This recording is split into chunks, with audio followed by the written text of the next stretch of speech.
Hello everyone, how are you doing? This is MD Tech here with another quick tutorial. In today's video, I'm going to show you guys how to set up and recover if you're experiencing an account lockout on your Windows 7 device.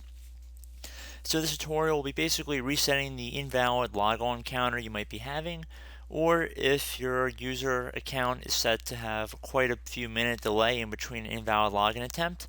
So this should be a pretty quick tutorial and we're going to jump right into it.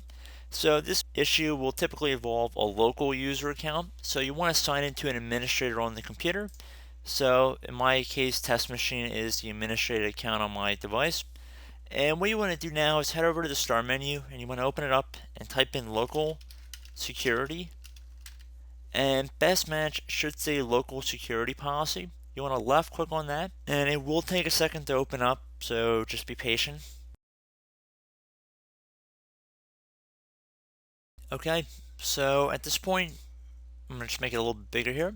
You want to expand the account policies folder near the top, so just double click on the folder or left click on the little arrow next to it to expand the view. And now you just want to left click on account lockout policy one time. Now on the right side where it says reset account lockout after, you want to double click on it. Now if you had any local accounts on this computer, this will show you how many minutes it will take before the account lockout counter is reset. So I recommend setting it to 0 here and then click on apply and OK.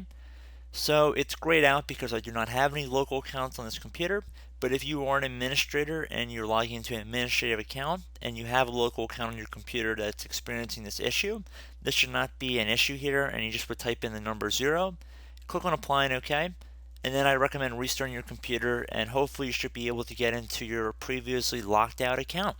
So as always, thank you guys for watching this brief tutorial. I do hope I was able to help you out, and I look forward to catching you all in the next tutorial. Goodbye.